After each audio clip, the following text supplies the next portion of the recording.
Before I begin to relay the details of this ritual, I should probably explain that you need to be in a certain state of mind for it to work.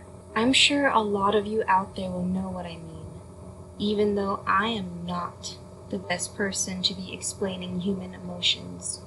It's a kind of churning, constant emptiness. A feeling that although you have no desire to die, life simply takes too long, and you would rather another option.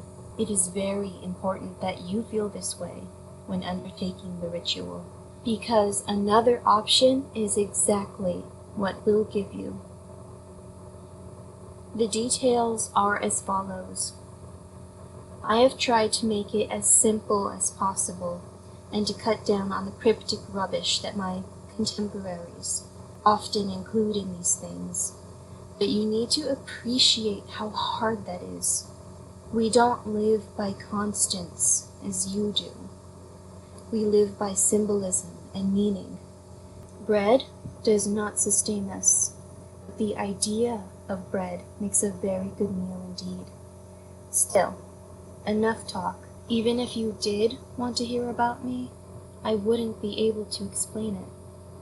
Apologies for this also, but if you're not a resident of the United Kingdom, you have a little traveling to do. The new world doesn't interest us as much as the old one, and this isn't going to be as convenient as finding any old hospital or halfway house. You will have to travel to Suffolk, England and find a public house called the Queen's Head on the crossroads of 4 villages, Southwold, Aldeburgh, Dunwich, and Walberswick. They've all been well noted by history, though not necessarily in the history books. Anyhow, once there, visit the place during the hours of 11 p.m. to 1 a.m. and take a good look around the pub itself without going outside. The crossroads is a simple one. 4 towns lie in 4 different directions, though new roads may not reflect that accurately. Take a compass with you. Take 10 steps towards each town, then 10 steps back to your original location. Once you have done this for all 4, proclaim, "I have seen these crossroads too many times." Once said, step into the pub. It should look much as it did in my time, which may well be a shock to you. Don't worry. You can turn around and leave right at that moment if you so wish.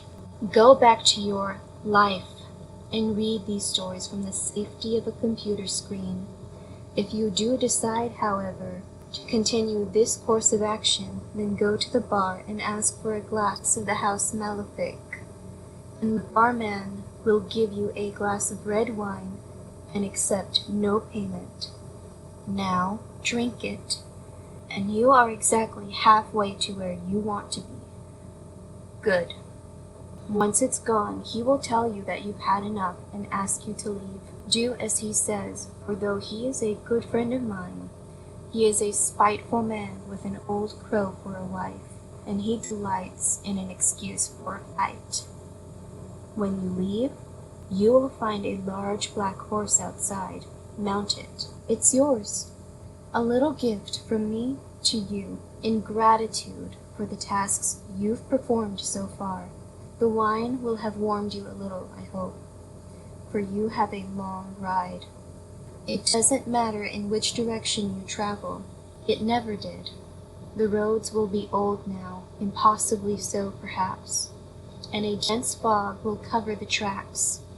Plow ahead and do not deviate from the road.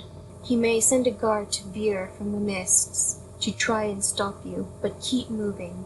He may even send a loved one to plead that you slow down.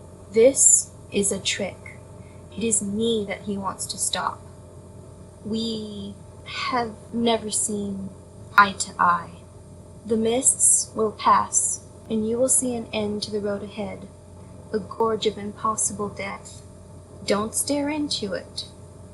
Contrary to popular belief, it doesn't gaze back, but it may hold you from your task, and neither of us wants that. do we? To continue, you need only do one thing. Ride the horse from the cliffside and plummet into the gorge. I never said this would be easy, did I? Don't worry. It's an exhilarating rush, for the most part. I shan't talk of the next few minutes of your trial. It would be improper, after all. Many don't make it this far. They suddenly decide they have too much to live for. What a joke! As though cowardice and misery were badges of honor. However, those that do have the courage for this, and I commend you, I truly do, will have but one final task ahead of them, the hardest of all. He will appear to you. I've seen him before, more times than I would care to mention, and I know that this next part will be no easy task. You must deny him. He will show you your loved ones, those that have passed from life, and he will promise you a life with them. You must deny him. He will offer you bliss and release from pain. You must deny him. Finally, he will offer his friendship and his regard. Deny him. His words are false, and you will find no succor with him. Finally, he will leave. Good. And we will be alone. Now, for your gift, the reward for your efforts, no problem to a being like me. I will touch you upon the forehead once, and you will awake in the bed you find most comfortable. From this point on, you will be possessed of an irresistible charisma, and disease will never trouble you. No wound will harm you, and no argument will sway you. You'll be one of my children, and you will recognize others that I have dealt with by the black fingerprint on their forehead. The only catch? There isn't one. I'm not like him. I don't deal in punishments.